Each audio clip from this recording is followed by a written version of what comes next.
Hoy vamos a continuar nuestro estudio con la parte número 2 del tema, la vindicación del carácter de Dios.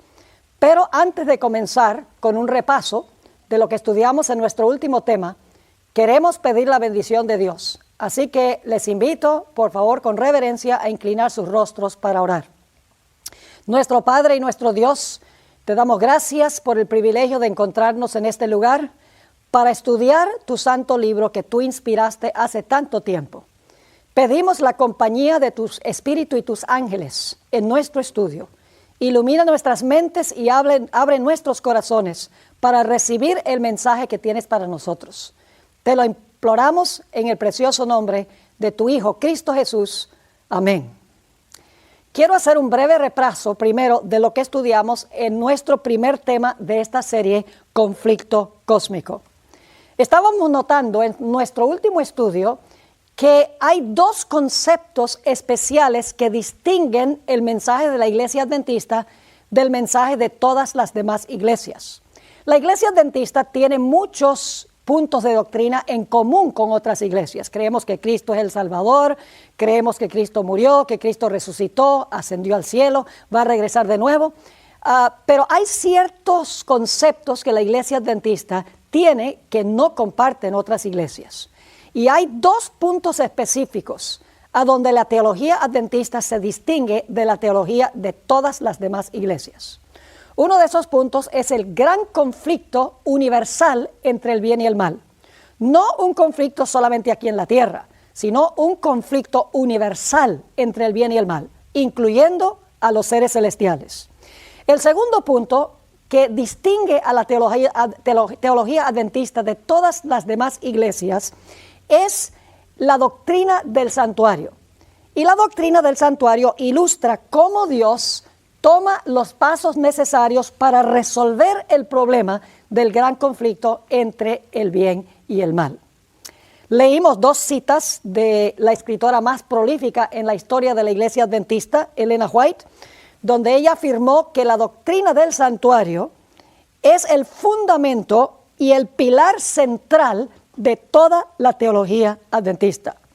También nos dimos cuenta que ella afirmó que el propósito del plan de la salvación no era solamente salvar al ser humano, sino el propósito era vindicar, exonerar y justificar el carácter de Dios ante el universo. Notamos en nuestro primer estudio que había seres celestiales antes que existiese cualquier ser humano en este planeta. Es decir, había habitantes en otros mundos. Y además de eso estaba la hueste angélica cuando este mundo fue creado. Eso lo leímos en el libro de Job, el capítulo 38 y los versículos 4 hasta el versículo 7. Nos dimos cuenta que antes de la creación de este mundo había un santuario celestial con un arca del pacto. A cada lado del arca se encontraba un ángel cubridor, un querubín cubridor. Y en el centro del arca se manifestaba la gloria de Dios, la presencia de Dios. La tapa del arca se llamaba el propiciatorio y allí era que descendía la gloria de Dios. Y los querubines a cada lado cubrían con sus alas el trono de Dios representado por el propiciatorio. Nos dimos cuenta que mucho tiempo antes de la creación de este mundo, esos dos querubines que estaban a cada extremo del trono de Dios estaban en perfecta armonía con el gobierno de Dios.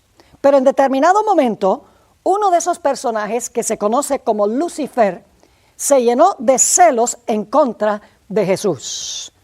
Y como resultado de los celos contra Jesús, decidió guerrear en contra del gobierno de Dios. No solamente estaba involucrado Jesús en el conflicto con este personaje, sino que este personaje se levantó inclusive contra el Padre, contra Dios el Padre. Y en Isaías 14, 12 al 14, como nos dimos cuenta en nuestro primer estudio, nos dice la Biblia que Lucifer declaró que él iba a llegar a ser como el Altísimo, iba a derrocar a Dios de su trono. Pero él sabía que solo no podía hacerlo. Y por lo tanto empezó a influir sobre las huestes celestiales para tratar de ganar adeptos, para procurar ganar simpatizantes. La Biblia nos dice que para esto él tuvo que mentir, tuvo que regar calumnias y chismes en contra del carácter de Dios, tratando de hacer quedar mal a Dios. Y haciendo quedar mal a Dios ante los seres celestiales, logró, según la Biblia, conquistar a una tercera parte de los ángeles celestiales. Y debemos recordar que hay millones y millones de ángeles. Es decir, Lucifer, con sus argumentos mentirosos, logró conquistar a una tercera parte de todas las huestes angelicales que se unieron con él en su rebelión. Estábamos hablando también en nuestro primer tema sobre los argumentos que lanzó Lucifer en contra de Dios. En primer lugar, dijo que Dios hace acepción de personas, porque el Padre consultó a Jesús en cuanto a la creación de este mundo, pero no consultó a Lucifer. Es decir, Lucifer declaró, Dios el Padre tiene favoritos, tiene personas que Él favorece y a otros que favorece menos. Dios le da privilegios especiales a su Hijo por encima de todos los demás. Además de eso, Lucifer acusó a Dios de guardar secretos. Decía, ¿por qué razón es que el Padre le revela ciertos secretos a su Hijo y no se los revela a todos los seres celestiales? Vimos también que Lucifer atacó la ley de Dios, declarando que era su propósito abolir la ley para que los seres celestiales pudieran tener libertad para hacer su propia voluntad. Nos dimos cuenta que Lucifer declaró que Dios era egoísta, que él quería que todos le sirvieran, pero no estaba dispuesto de levantar un solo dedo para servir a nadie. También declaró que Dios es absoluta justicia, y cualquiera que se desvía de los caminos de Dios, Dios ejecuta su justicia contra esa persona o contra ese ser y lo destruye. Declaró que Dios no puede tener misericordia con aquellos que discrepan con él. Finalmente Lucifer dijo, si ustedes me colocaran a mí en el trono, yo gobernaría mejor que Dios y todos tendrían libertad para hacer lo que ustedes quieran sin las restricciones de la ley de Dios. Y así fue que Lucifer logró conquistar a una tercera parte de los ángeles en su rebelión contra Dios, con la intención de que todos juntos derrocaran a Dios de su trono para colocar a Lucifer. La Biblia tiene nombres muy interesantes para este personaje, Lucifer, que después de su caída lo conocemos como el diablo y Satanás. La palabra diablo significa calumniador, alguien que calumnia en cuanto a la reputación de otro. La palabra Satanás significa adversario y es un nombre muy apropiado para Satanás. Significa adversario o acusador. Siempre que se usa la palabra Satanás en la Biblia, Satanás está acusando. Nos dimos cuenta que Dios decidió no destruir a Lucifer inmediatamente. Si hubiera destruido a Lucifer inmediatamente, los ángeles celestiales hubieran servido a Dios por temor y no por amor. Hubieran dicho, mire, Lucifer cuestionó a Dios y Dios lo destruyó. Mejor obedecemos a Dios o si no, nos destruye a nosotros también. Hubieran servido a Dios por temor en vez de servir a Dios por amor. Y siempre hubiera existido la posibilidad de otra rebelión, de otros seres celestiales que se iban a levantar en contra de este tal gobierno despótico de Dios, según lo había pintado Lucifer. Así que Dios decidió permitir que el pecado se desarrollara, que Satanás pudiera exhibir su estilo de gobierno, para que el universo pudiese ver el contraste que existe entre el carácter de Dios y el carácter de Satanás, entre el estilo de gobierno de Dios y el estilo de gobierno de Satanás. Para esto era necesario darle tiempo a Lucifer, a Satanás, para desarrollar sus principios y mostrar la clase de gobierno que él quería instituir. Pero Satanás tenía un problema, y es que no tenía un mundo que le sirviera de cuartel donde él pudiera llevar adelante su estilo de gobierno. Pero la Biblia nos dice que fue lanzado fuera del cielo y vino eventualmente a parar al planeta Tierra. Y estando aquí, se disfrazó detrás de una serpiente, la usó como medio y a través de este medio engañoso logró infectar a la raza humana con el virus del pecado, con el virus de la rebelión. Es interesante notar que los mismos argumentos que usó Lucifer en el cielo, los usó en el huerto del Edén, ya siendo Satanás. En el cielo, Lucifer había dicho, seré semejante al Altísimo. Le dice a Eva, seréis como dioses. En el cielo, Satanás había dicho que los ángeles no necesitaban restricciones, no necesitaban leyes, porque ellos mismos podían decidir qué era bueno y qué era malo. De la misma manera, en el huerto del Edén, Satanás le dijo a Eva, mira, tú no necesitas que Dios te defina qué es bueno y qué es malo. Si tú comes del fruto, tú vas a ser como Dios, sabiendo el bien y el mal. No tienes que depender de Dios para que te diga qué es bueno y qué es malo. Tú misma vas a saber qué es bueno y qué es malo. Así fue que Eva decidió comer del fruto del árbol. Y como resultado, la Biblia nos dice que el pecado entró al mundo. Pero faltaba todavía para Satanás conquistar al que era el padre y representante de la raza humana. No era suficiente conquistar a Eva, porque Eva no era el padre y el representante de la raza, era Adán. Satanás necesitaba quitarle el trono y el dominio y el territorio a Adán. Así que después de llevar a Eva al pecado, la Biblia nos dice que Eva fue a donde Adán y Adán cedió a la tentación que le lanzó Eva y Adán de esta manera perdió su trono y perdió su territorio. Es decir, Satanás ahora tenía un planeta a donde él podía desarrollar su estilo de gobierno, donde él pudiera desarrollar los principios del carácter de él. Y Dios permitió que él estableciera su solio aquí en este planeta y le dio la capacidad de demostrar cómo hubiera sido el gobierno de él si hubiese tomado el trono de Dios a nivel universal. Yo creo que todos estaríamos dispuestos a decir que el gobierno de Satanás ha sido un absoluto desastre. ¿Qué tal si hubiera tenido éxito en quitarle el trono a Dios? Todo el universo sería un desastre, pero no lo sabríamos al menos que Dios hubiese permitido que Satanás tomara dominio sobre el planeta y exhibiera los principios de su gobierno. En realidad, mis queridos amigos, el gran conflicto entre el bien y el mal es un conflicto que está siendo observado por los seres celestiales.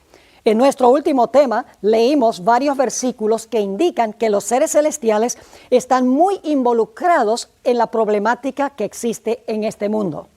Leímos, por ejemplo, 1 Corintios, el capítulo 4 y el versículo 9, donde dice que este mundo es un teatro, este mundo es un espectáculo al universo, a los ángeles y también a los seres humanos. Colosenses 1, 19 y 20 dice que Dios tiene que reconciliar con Él no solamente lo que está en la tierra, sino también lo que está en el cielo. Nos dimos cuenta que los seres celestiales se gozan cuando un pecador se arrepiente. En Lucas 15, 10 dice que Dios va a alegrarse junto con los seres celestiales cuando un pecador se entrega al Señor. También en Lucas 12 y el versículo 8 dice que Dios confesará nuestro nombre ante los ángeles si nosotros somos fieles al Señor. En Apocalipsis 3:5 nos dice exactamente lo mismo. Y en 1 de Pedro, el capítulo 1 y el versículo 12, dice que lo que anunciaron los profetas del Antiguo Testamento en cuanto a Cristo, los mismos ángeles desean entender estas cosas. Así que en la Sagrada Escritura encontramos abundante evidencia de que este mundo está siendo observado por los seres celestiales para ver el contraste entre el carácter de Dios y el carácter de Satanás, entre los principios del gobierno de Dios y los principios del gobierno de Satanás. Hay una historia bíblica que ilustra de una forma espectacular cómo el cielo está observando lo que está sucediendo aquí.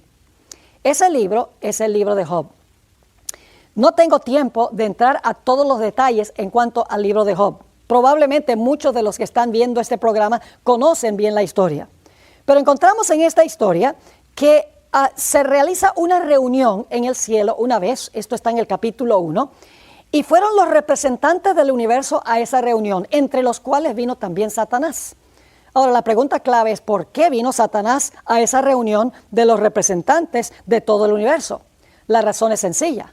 Satanás le quitó la posición a Adán como padre y representante y gobernante de este planeta. Es decir, cuando Adán escogió servir a Satanás, se convirtió en siervo y Satanás se convirtió en su señor. Y como todos han pecado, Todos están en la misma situación. Así que Satanás viene entre los representantes de todo el universo. Y Dios le dice, ¿de dónde vienes? Él dice, vengo de la tierra, de rodear la tierra y de andar por ella. Y entonces Dios le dice, tú no has visto a mi siervo Job, hombre recto, varón temeroso de Dios, varón apartado del mal. Satanás le dice, pero es porque tú lo rodeas de toda clase de bendición, lo proteges, lo prosperas. Pero si tú le quitaras todas esas cosas, él te blasfemaría tu rostro. La Biblia nos dice que todo el cielo está observando lo que está sucediendo en esta historia. Dios le dice a Satanás, tú dices eso, está bien, yo te voy a permitir que tú le quites todo lo que tú quieras quitarle. Y verás que todavía me será fiel. Y todos conocemos la historia. Satanás salió, le quitó todo lo que Job tenía, incluyendo a sus hijos. Y Job dijo, Dios dio y Dios quitó. Sea alabado el nombre del Señor. En esto no pecó Job. Yo me imagino los seres celestiales en ese momento dijeron, ve, Dios tiene razón. Job permaneció fiel a Dios, aunque Satanás le quitó todo. Todavía sigue fiel a Dios. Dios tiene razón. Se celebra una segunda reunión en el cielo, un segundo concilio celestial. Van todos los representantes del universo al concilio celestial, entre los cuales va también Satán. Y se entabla una nueva conversación y Dios dice, ¿de dónde vienes? Satanás dice, bueno, vengo de la tierra y de rodear por ella. Y Dios le dice, ¿no has considerado a mi siervo Job, que aún conserva su integridad cuando tú me volcaste en contra de él? Y Satanás le dijo, bueno, lo que pasa es que tú no me dejaste tocarlo a él. Si tú me hubieras dejado tocarlo a él, tú verías que él te blasfemaría a tu rostro. Recuerden que todos los seres celestiales están observando lo que está sucediendo en esta historia para ver quién tiene razón. ¿Será que Dios tiene razón o será que Satanás tiene razón? Dios le dice a Satanás en presencia de todos los testigos del concilio celestial, te doy permiso para que tú lo aflijas en la forma que tú quieras. Lo único que te prohíbo es que les quites la vida, porque si le quitas la vida, la prueba se terminó. La Biblia nos dice que Satanás salió y afligió a Job con una sarna maligna, desde la punta de la cabeza hasta la punta de los pies, que se rascaba con una teja. Y sin embargo la Biblia nos dice que Job permaneció fiel a Dios. Después de esto, perdió el apoyo de su esposa, perdió el apoyo inclusive de sus mejores amigos, y parecía que había perdido también el apoyo de Dios. Pero Job declaró, aunque me matare, aún en él confiaré. Los seres celestiales estaban viendo el contraste entre el carácter de Dios y el carácter de Satanás. Estaba viendo que Satanás es un destructor, es malvado, que causa enfermedad, que causa destrucción, muerte y desolación. Y estaban viendo que Dios es exactamente lo contrario. Estaban captando una visión, todos los seres del concilio celestial, en cuanto a cómo es Dios y cómo es Satanás. Esta historia es extraordinaria y nos ilustra qué es lo que está pasando en este gran conflicto entre el bien y el mal. Así que el propósito del plan de la salvación es exonerar a Dios. El propósito del plan de salvación, de lo que Dios permite en este mundo, el pecado, el hecho de que Cristo vino a encarnarse para vivir una vida perfecta, para morir por el pecado, todo eso tiene un propósito. Y el propósito es, últimamente, vindicar a Dios de las acusaciones de Satanás, exonerar a Dios de toda acusación, justificar a Dios y a su gobierno, no solo ante este mundo, sino ante todo el universo. Es decir, el propósito del plan de salvación es mucho más amplio y profundo que el de salvar al ser humano. En realidad, en el proceso de salvar al ser humano, Dios está mostrando cómo es su carácter en contraste con Satanás. ¿Cómo son los principios de su gobierno en contraste con los principios del gobierno de Satanás? Y los seres del universo, al ver el contraste entre los dos, llegan a la conclusión de que Dios tiene razón y Satanás es un mentiroso. Ahora, quiero mencionar que hay varios grupos que están envueltos en esta gran controversia. Quiero mencionar esos grupos. En primer lugar, está involucrado Dios. Dios es el acusado en esta historia. Como hemos visto, Satanás lanzó una serie de acusaciones contra Dios. Es decir, el que necesita ser exonerado, el que necesita ser vindicado, es Dios. El que debe ser justificado ante el universo es Dios. Así que lo primero que quiero que notemos es que el acusado de toda esta situación es Dios. Pero hay otros seres involucrados también. Tenemos a los seres celestiales que son fieles a Dios. Entre esos seres celestiales que son fieles a Dios, que están observando lo que está sucediendo, tenemos en primer lugar a la hueste angelical. La Biblia dice que son millones y millones de ángeles que hay en el cielo. Pero no solamente están involucrados los ángeles del cielo, que son millones, sino que también están involucrados los representantes de los mundos y aún más los habitantes de los mundos que representan. Es decir, que en el cielo hay millones de seres que son leales a Dios, que se dividen en dos grupos, los habitantes de los mundos y la hueste angélica. Ellos están involucrados en este gran conflicto porque aunque son leales, están en el cielo observando lo que está sucediendo en esta gran controversia. Un segundo grupo que está involucrado en este problema universal del pecado son los seres terrenales que son fieles a Dios. Hay seres humanos terrenales que son fieles a Dios. Algunos de ellos ya han muerto, murieron siendo fieles al Señor. Otros están vivos y estarán vivos algunos cuando el Señor Jesucristo venga en poder y gloria.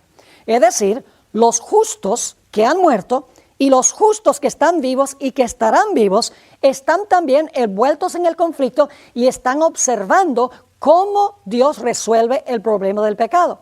Están observando el contraste entre el carácter de Dios y el carácter de Satanás, entre el estilo de gobierno de Dios y el estilo de gobierno de Satanás. Así que el acusado es Dios.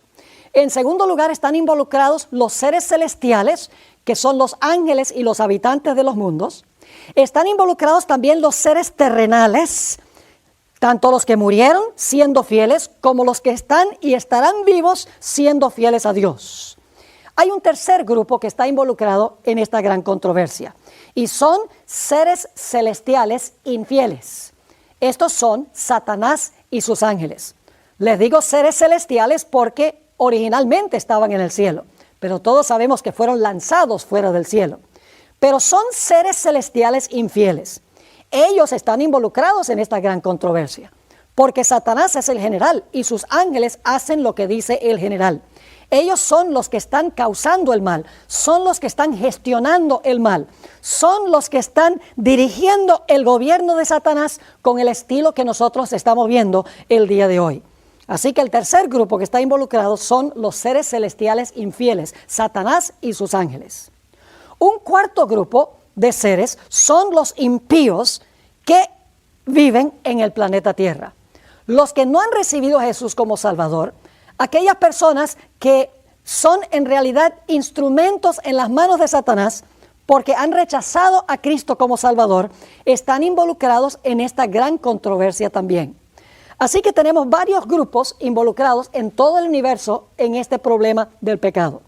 Tenemos a los seres celestiales fieles que habitan en el cielo, que son los ángeles y los habitantes de otros mundos. En segundo lugar, tenemos los seres terrenales que han sido fieles antes de su muerte y que serán fieles estando vivos inmediatamente antes de la segunda venida de Jesús. Nos hemos dado cuenta que también hay seres celestiales infieles, que son Satanás y sus ángeles. Y luego hay seres terrenales infieles, que son los impíos que cumplen los designios de Satanás. Ahora, Dios resuelve el problema del pecado en el juicio. Y vamos a encontrar en nuestro estudio que el juicio consta de 3 pasos específicos. El propósito del juicio no es informar a Dios. Dios no necesita abrir los libros para averiguar qué ha hecho cada persona en este mundo. Eso no es necesario, porque la Biblia dice que Dios conoce el fin desde el principio. El propósito del juicio no es para informar a Dios, porque Dios es omnisciente.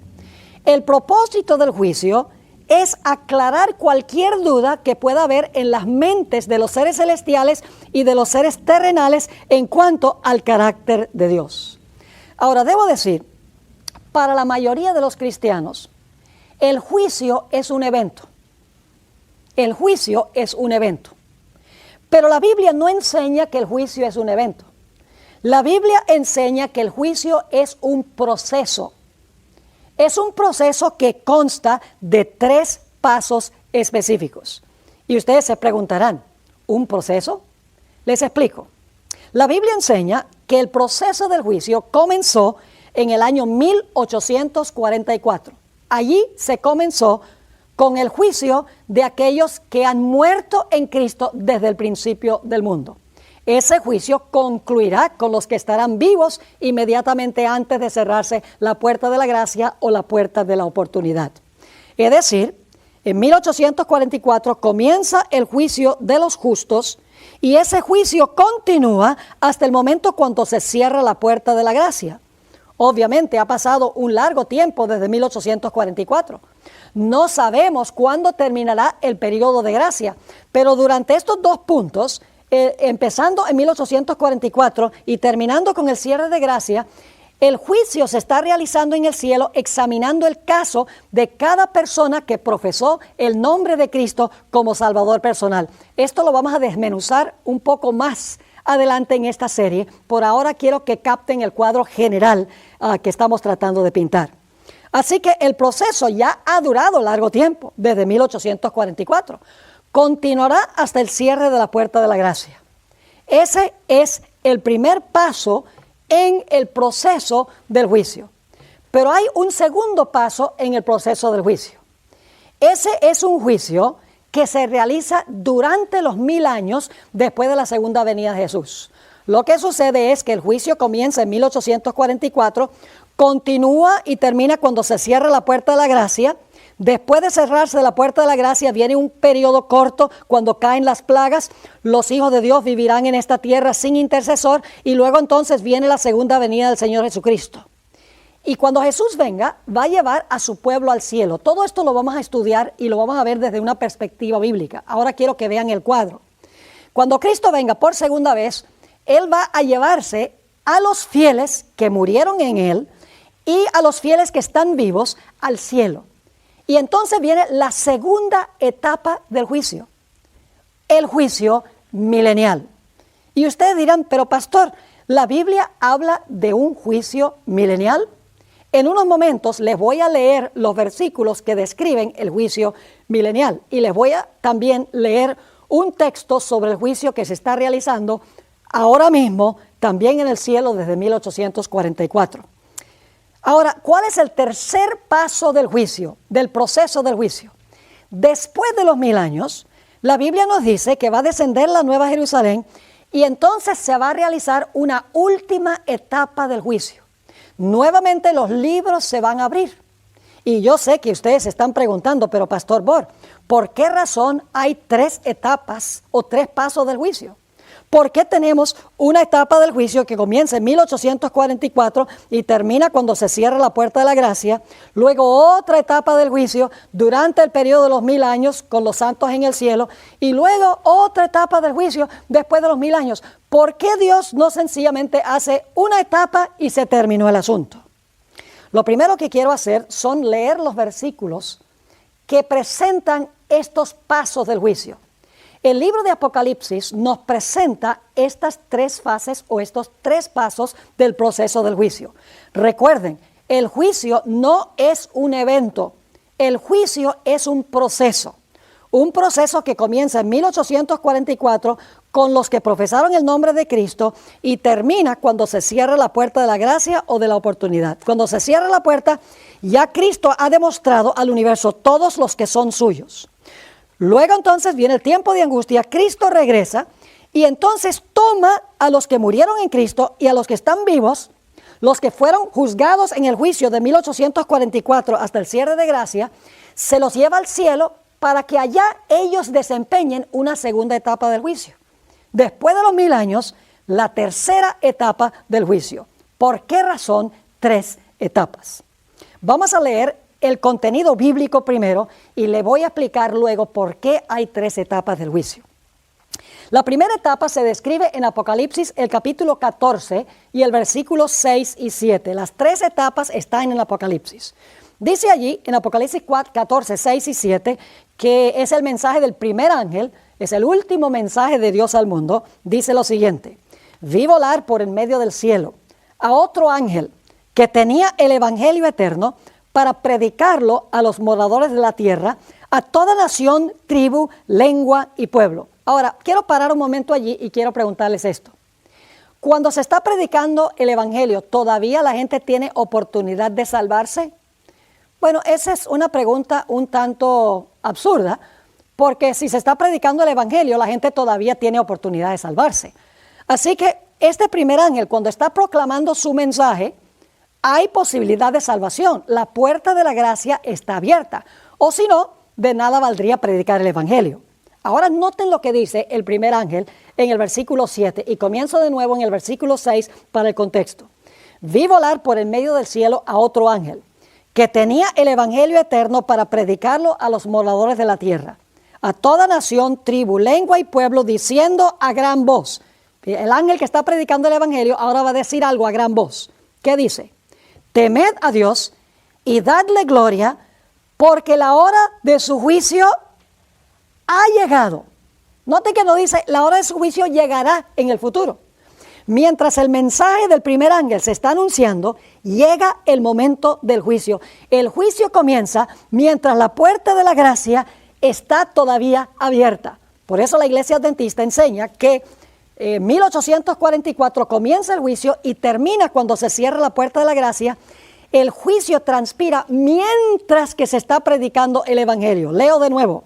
Vi volar por en medio del cielo a otro ángel que tenía el evangelio eterno para predicarlo a los moradores de la tierra, a toda nación, tribu, lengua y pueblo, diciendo a gran voz, temed a Dios y dadle gloria, porque la hora de su juicio ha llegado, y adorad a aquel que hizo el cielo y la tierra, el mar y las fuentes de las aguas. Claramente, Apocalipsis 14, 6 y 7 nos indica que el juicio comienza mientras se está predicando el evangelio. La Iglesia Adventista, conforme a la profecía de Daniel 8:14, hasta 2300 días y el santuario será purificado, y a la luz de Levítico 23, sabemos que ese juicio comenzó en cierto día, cierto mes y cierto año. Comenzó el 22 de octubre del año 1844. En esta serie no vamos a tratar la cronología, pero tengo otros materiales a donde estudio en detalle Daniel el capítulo 8 sobre la cronología del inicio del juicio. Ahora, mencioné también que después del tiempo de angustia, el pueblo de Dios será llevado al cielo. Cristo vendrá, llevará a su pueblo a la casa del Padre. Y entonces allá en el cielo, sus hijos van a juzgar. Y ustedes dicen, ¿la Biblia dice eso? ¿Cómo no? En Apocalipsis 20 y el versículo 6 nos dice lo siguiente. Y vi tronos, y se sentaron sobre ellos los que recibieron la facultad de juzgar. Fíjense que se van a sentar sobre tronos gente que tiene la facultad de juzgar, es decir, recibieron la capacidad de juzgar. Y luego sigue diciendo, y vi las almas de los decapitados por causa del testimonio de Jesús y por la palabra de Dios, los que no habían adorado a la bestia ni a su imagen, y que no recibieron la marca en sus frentes ni en su mano, y vivieron y reinaron con Cristo 1000 años. Noten aquí que nos dice que los que murieron en Cristo, y obviamente creemos que también los que están vivos cuando Cristo venga, dice que recibieron la facultad de juzgar. Y dice que vivieron y reinaron con Cristo 1000 años. Ahora la pregunta clave es, ¿a quién van a juzgar los fieles de Dios durante el periodo de los 1000 años? La Biblia tiene la respuesta. En 1 Corintios 6, 1 al 3, y debo repetirles, todos estos detalles los vamos a estudiar en esta serie. Vamos a ir cronológicamente de cómo Dios paso por paso resuelve el problema del mal. Ahora solamente estamos introduciendo el tema para que puedan ver el panorama general de este asunto. ¿A quiénes van a juzgar durante los 1000 años? Los fieles de Dios que fueron llevados al cielo por Jesús cuando Él regresó por segunda vez. El apóstol Pablo en 1 Corintios, el capítulo 6 y el versículo 1 al 3, explica claramente a quiénes van a juzgar. Ahí el apóstol Pablo dice, ¿no sabéis que los santos han de juzgar al mundo? Ahora, cuando dice juzgar al mundo, la palabra mundo no se refiere a la composición material del planeta, sino que se refiere a aquellos que son mundanos, aquellos cuyo enfoque de su vida está en este mundo, es decir, los impíos, los que no recibieron la salvación. Dice, ¿no sabéis que los santos han de juzgar al mundo? Y luego dice, ¿no saben ustedes, los corintios, que los santos juzgarán a los ángeles? Inmediatamente nos preguntamos, ¿a cuáles ángeles? No puede ser que los salvos van a juzgar a los ángeles buenos, porque los ángeles buenos no necesitan ningún juicio. Obviamente, cuando dice el apóstol Pablo que los santos juzgarán al mundo, significa que van a juzgar a los impíos que se quedaron en la tierra cuando Jesús se llevó a los salvos al cielo. Y los ángeles que los salvos juzgarán tienen que ser los ángeles malos, Satanás y sus ángeles, que quedaron atados en este planeta cuando el Señor Jesucristo regresó por segunda vez para llevarse a su pueblo al cielo. Así que claramente la Biblia presenta que también habrá una etapa milenial del juicio. Así que hemos visto que el juicio comienza mientras el Evangelio se está predicando. Luego nos dimos cuenta que hay un juicio que se realiza durante los 1000 años, también en Apocalipsis. Y ahora quiero que noten que hay un juicio después de los 1000 años. En Apocalipsis el capítulo 20 y el versículo 13, Apocalipsis el capítulo 20 y el versículo 13, nos dice lo siguiente en cuanto a lo que sucede después del milenio.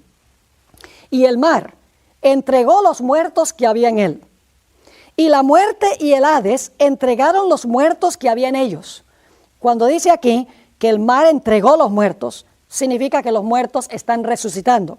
Cuando dice la muerte y el Hades entregaron los muertos, el Hades es el sepulcro, significa que ahora los impíos, después del milenio, están resucitando. Y luego dice, y fueron juzgados cada uno según sus obras. Ahora fíjense qué interesante. Aquí nos dice que después de los 1000 años, el mar va a entregar los muertos que están en él, es decir, van a salir aquellos que murieron en el mar, de la muerte a la vida, van a resucitar.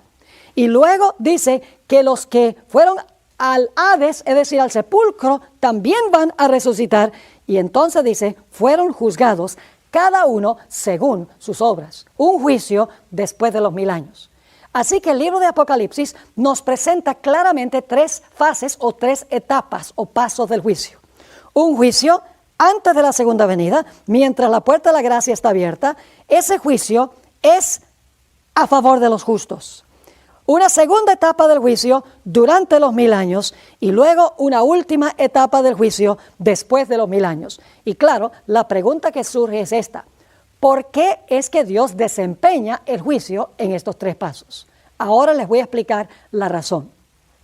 La razón por la cual Dios tiene que juzgar y mostrar los registros de los que recibieron a Jesús es que Él tiene que demostrarle al universo que Él no se está llevando arbitrariamente a un grupo de personas al cielo.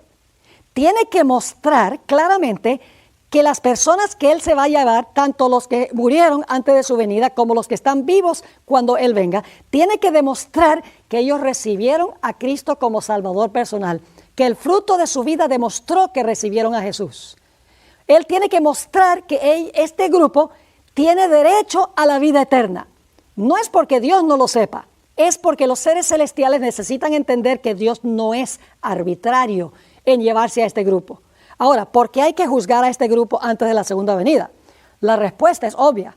Si Cristo se los va a llevar al cielo en la segunda venida, pues tiene que haber demostrado de antemano que son dignos de ser llevados, o si no, no habría la posibilidad de llevárselos al cielo sin que hubiese dudas en las mentes de las personas que han presenciado los casos de cada uno de ellos.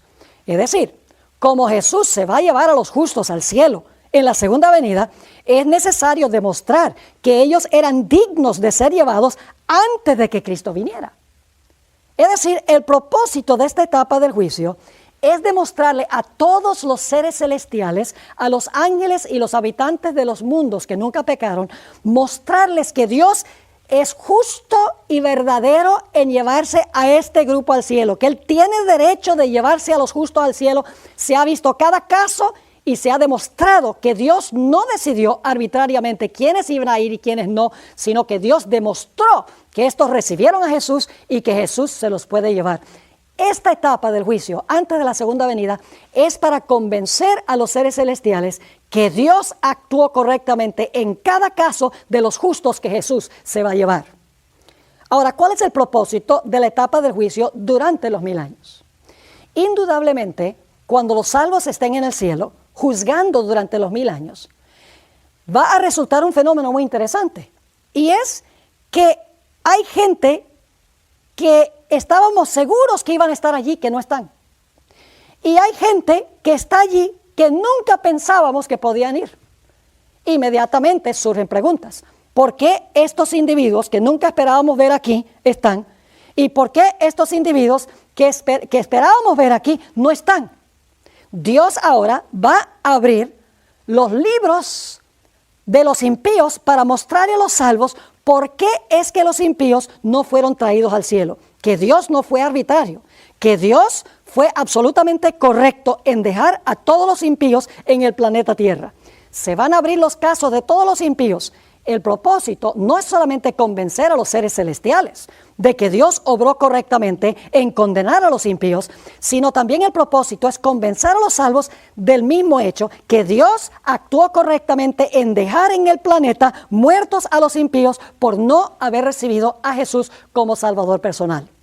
Es decir, la segunda etapa del juicio tiene el propósito de convencer a los seres celestiales que Dios obró justamente en dejar muertos en la tierra durante el milenio a los impíos, y también de convencer a los salvos de que Dios actuó correctamente en dejar a esa gente allá y en salvar a los que están en el cielo que nunca se esperaban que estuviesen allí. Ahora los salvos van a entender por qué esas personas que parecían ser moralmente buenas no llegaron al cielo, no recibieron a Cristo como Salvador personal. Nuevamente, el propósito del juicio, mis queridos amigos, es exonerar a Dios, es justificar a Dios. El propósito es vindicar a Dios. Dios no va a dejar cabos sin atar. Dios va a demostrar ante todos los seres celestiales, yo tengo razón en llevarme a esta gente al cielo. Ustedes vieron cada caso y saben que cada uno recibió a Cristo como Salvador personal, lo manifestó en su vida, y ustedes saben que tengo derecho de llevármelos. Ahora ustedes saben también por qué razón no traje a los que se quedaron en la tierra. Han visto sus registros y saben que yo actué correctamente. Pero hay un grupo que todavía Dios no ha convencido. El grupo que todavía no ha convencido son los impíos y Satanás y sus ángeles. Ha convencido a todos los seres celestiales en cuanto a su justicia en salvar a los que se fueron al cielo y condenar a los que se quedaron en la tierra. Pero todavía resta por convencer a los impíos de por qué ellos se perdieron y mostrarle a Satanás y a sus ángeles el fruto de su rebelión.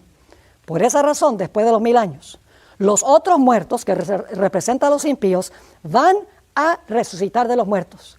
Todos los seres que jamás hayan vivido en la historia del planeta Tierra, todos los impíos van a estar fuera de la santa ciudad, de todas las épocas.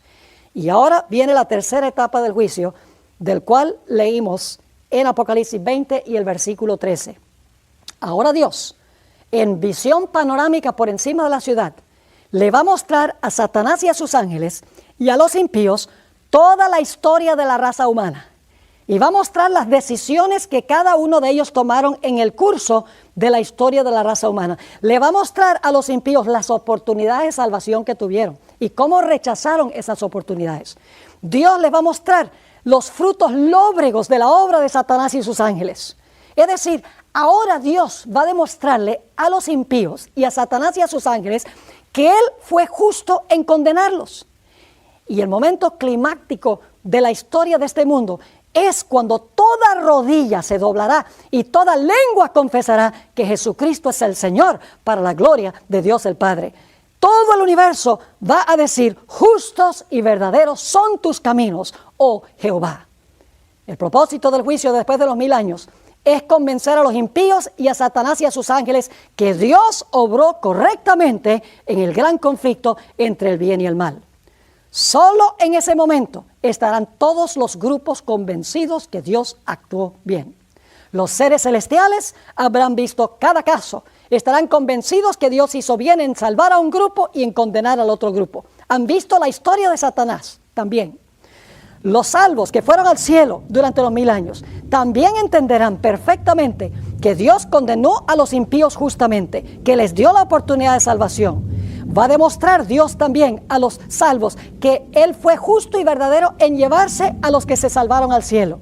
Y después de los 1000 años, Dios inclusive va a convencer a los impíos y a Satanás y a sus ángeles que Él obró correctamente en el gran conflicto entre el bien y el mal. Solo en ese momento, todo el universo estará convencido de que el plan de gobierno de Dios es bueno y el de Satanás es malo. Todos estarán convencidos de que Dios es bueno en su carácter, mientras que Satanás es malévolo en su carácter. Solo en ese momento podrá Dios terminar con el pecado y con los pecadores. Ahora podemos entender la razón del juicio en 3 etapas. El juicio, repito, no es un evento. La Biblia dice que es un proceso. Yo sé que algunos usan el credo que Cristo vendrá a juzgar a los vivos y a los muertos. Es decir, en su segunda venida el juicio, y ya eso no lo enseña la Biblia. La Biblia enseña que el juicio es un proceso. Ahora, quiero recalcar un último punto antes de terminar. Y es que cada etapa, cada una de las etapas del juicio, cada uno de los 3 pasos del juicio consta de 3 partes. Y ustedes dicen, ¿cada etapa consta de 3 partes? ¿Cuáles son las 3 partes? Les explico. El primer paso o la primera parte es investigación. El segundo paso es dictar la sentencia. Y el tercer paso es la ejecución o la implementación de la sentencia. Es decir, cada etapa, la etapa antes de la segunda venida, la etapa durante los 1000 años y la etapa después de los 1000 años, consta de 3 pasos cada una de esas etapas. El primer paso es investigar el caso. Se van a abrir los libros, se van a mostrar las vidas de cada persona. Después de investigar la vida, viene el segundo paso. El segundo paso es dictar sentencia a base de lo que se investigó. Y luego llegará el momento en que la sentencia se ejecutará o se implementará dependiendo de la sentencia y la investigación que se ha hecho de antemano. Saben que este es el proceso que siguen los países democráticos del mundo. Ustedes lo saben. Cuando va un caso a un tribunal, lo primero que se hace es investigar la evidencia. Después de investigar la evidencia, entonces el juez o el jurado dictan la sentencia. Y luego llega el momento en que se ejecuta o se implementa la sentencia. El sistema judicial terrenal de los países democráticos es similar al proceso que sigue Dios en el juicio. Investigación y luego la sentencia y finalmente la ejecución de la sentencia. Tomemos, por ejemplo, el juicio antes de la segunda venida de Jesús. Se investiga el caso de cada persona que profesó al Señor Jesucristo. Se demostrará que esa persona en realidad recibió a Jesús, se convirtió. El fruto de su vida demuestra que en verdad Cristo era su Salvador. En ese caso, cuando se termine de investigar el caso de esa persona, Dios dice, la sentencia es vida eterna. Y entonces llega el momento cuando Cristo venga, si la persona murió, entonces se le implementará la sentencia, se le dará vida eterna a esa persona. 3 pasos sucesivos en cada etapa del juicio: investigación, sentencia y ejecución de la sentencia. Lo mismo sucede, por ejemplo, con los impíos durante los 1000 años. Se investiga el caso de cada uno. Luego, basado en sus obras, se dicta la sentencia que debe sufrir cada una de esas personas y entonces, después de los 1000 años, se implementa la sentencia contra esa persona. Es decir, el proceso del juicio que sigue Dios en el cielo es muy semejante en la tierra. El hombre se ha copiado, por así decirlo, del sistema judicial de Dios. Investigación, dictar la sentencia y luego entonces la ejecución de la sentencia. Espero que lo que hemos estudiado les haya quedado claro. Ahora quiero aprovechar para introducir brevemente nuestro próximo tema. La ley de Dios exige absoluta perfección. Una persona no se puede desviar ni un ápice de la ley de Dios. La ley de Dios exige una perfección absoluta. No puede haber ni un poco de desafío. Y la ley dice, si tú no me ofreces esa absoluta perfección, si tú te desvías en lo más mínimo, el fruto será la muerte. Es decir, el ser humano tiene un doble problema, porque ningún ser humano le puede ofrecer a la ley la perfección que la ley exige. Y por lo tanto la ley dice, si tú no me puedes ofrecer la perfección, tú tienes que morir. Y la Biblia dice que todos han pecado y están destituidos de la gloria de Dios. No hay justo ni aún uno solo. Es decir, hay un problema, porque Dios dijo que si el hombre pecaba, iba a morir. Todos estamos sujetos a muerte, porque todos hemos pecado, según la Sagrada Escritura. Entonces, ¿cómo podía Dios resolver este problema? Si Dios no imponía la pena de muerte, si no exigía perfección que exige la ley, entonces Dios hubiera sido mentiroso, hubiera dicho, bueno, yo dije que tenías que obedecer la ley y tenías que morir si la desobedecías, pero no voy a implementar eso ahora. Dios hubiera sido mentiroso. Dios tenía que exigir perfección a la ley de cada ser humano y tenía que exigir la muerte de todos los pecadores. La pregunta clave es, ¿cómo podía Dios salvar al pecador y al mismo tiempo cumplir la sentencia de muerte en contra del pecado? En nuestro siguiente tema, el Cordero sin mancha, comenzaremos a mirar en el santuario la forma en que Dios resuelve este problema y otros problemas relacionados con el plan de la salvación. Así que no se pierdan el próximo episodio que se titula El Cordero sin mancha. Hoy vamos a continuar nuestro estudio con la parte número 2 del tema, la vindicación del carácter de Dios. Pero antes de comenzar con un repaso de lo que estudiamos en nuestro último tema, queremos pedir la bendición de Dios. Así que les invito, por favor, con reverencia, a inclinar sus rostros para orar. Nuestro Padre y nuestro Dios, te damos gracias por el privilegio de encontrarnos en este lugar para estudiar tu santo libro que tú inspiraste hace tanto tiempo. Pedimos la compañía de tu Espíritu y tus ángeles en nuestro estudio. Ilumina nuestras mentes y abre nuestros corazones para recibir el mensaje que tienes para nosotros. Te lo imploramos en el precioso nombre de tu Hijo, Cristo Jesús. Amén. Quiero hacer un breve repaso primero de lo que estudiamos en nuestro primer tema de esta serie, Conflicto Cósmico. Estábamos notando en nuestro último estudio que hay dos conceptos especiales que distinguen el mensaje de la Iglesia Adventista del mensaje de todas las demás iglesias. La Iglesia Adventista tiene muchos puntos de doctrina en común con otras iglesias. Creemos que Cristo es el Salvador, creemos que Cristo murió, que Cristo resucitó, ascendió al cielo, va a regresar de nuevo. Pero hay ciertos conceptos que la Iglesia Adventista tiene que no comparten otras iglesias. Y hay dos puntos específicos a donde la teología adventista se distingue de la teología de todas las demás iglesias. Uno de esos puntos es el gran conflicto universal entre el bien y el mal. No un conflicto solamente aquí en la tierra, sino un conflicto universal entre el bien y el mal, incluyendo a los seres celestiales. El segundo punto que distingue a la teología adventista de todas las demás iglesias es la doctrina del santuario. Y la doctrina del santuario ilustra cómo Dios toma los pasos necesarios para resolver el problema del gran conflicto entre el bien y el mal.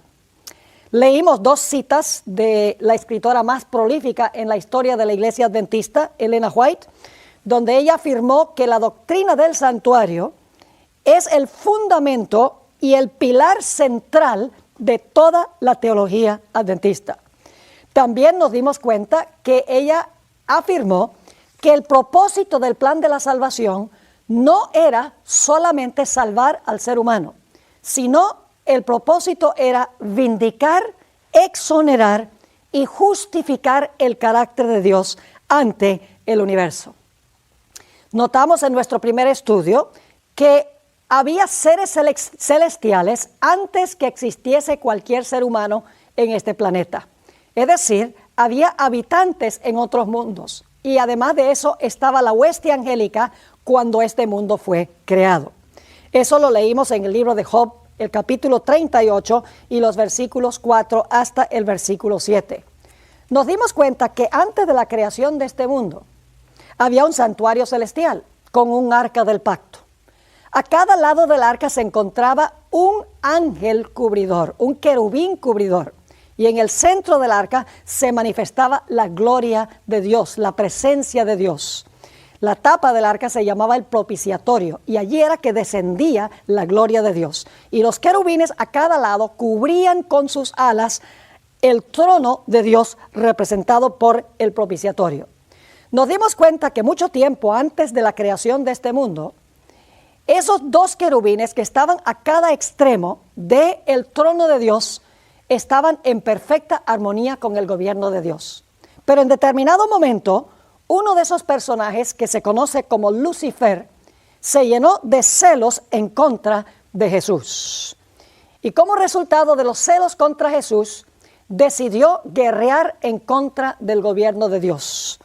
No solamente estaba involucrado Jesús en el conflicto con este personaje, sino que este personaje se levantó inclusive contra el Padre, contra Dios el Padre. Y en Isaías 14, 12 al 14, como nos dimos cuenta en nuestro primer estudio, nos dice la Biblia que que Lucifer declaró que él iba a llegar a ser como el Altísimo, iba a derrocar a Dios de su trono. Pero él sabía que solo no podía hacerlo.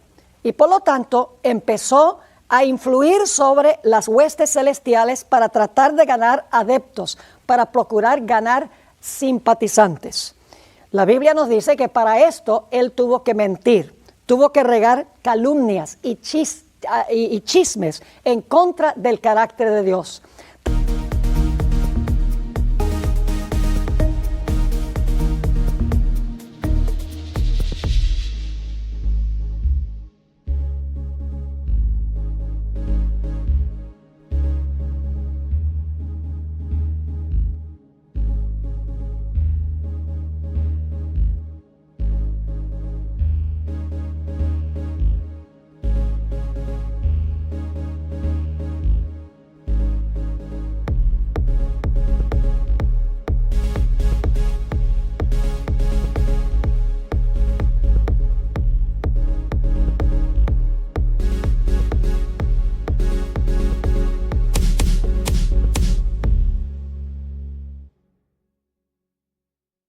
Tratando de hacer quedar mal a Dios. Y haciendo quedar mal a Dios ante los seres celestiales, logró, según la Biblia, conquistar a una tercera parte de los ángeles celestiales. Y debemos recordar que hay millones y millones de ángeles. Es decir, Lucifer, con sus argumentos mentirosos, logró conquistar a una tercera parte de todas las huestes angelicales que se unieron con él en su rebelión. Estábamos hablando también en nuestro primer tema sobre los argumentos que lanzó Lucifer en contra de Dios. En primer lugar, dijo que Dios hace acepción de personas, porque el Padre consultó a Jesús en cuanto a la creación de este mundo, pero no consultó a Lucifer. Es decir, Lucifer declaró, Dios el Padre tiene favoritos, tiene personas que Él favorece y a otros que favorece menos. Dios le da privilegios especiales a su Hijo por encima de todos los demás. Además de eso, Lucifer acusó a Dios de guardar secretos. Decía, ¿por qué razón es que el Padre le revela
from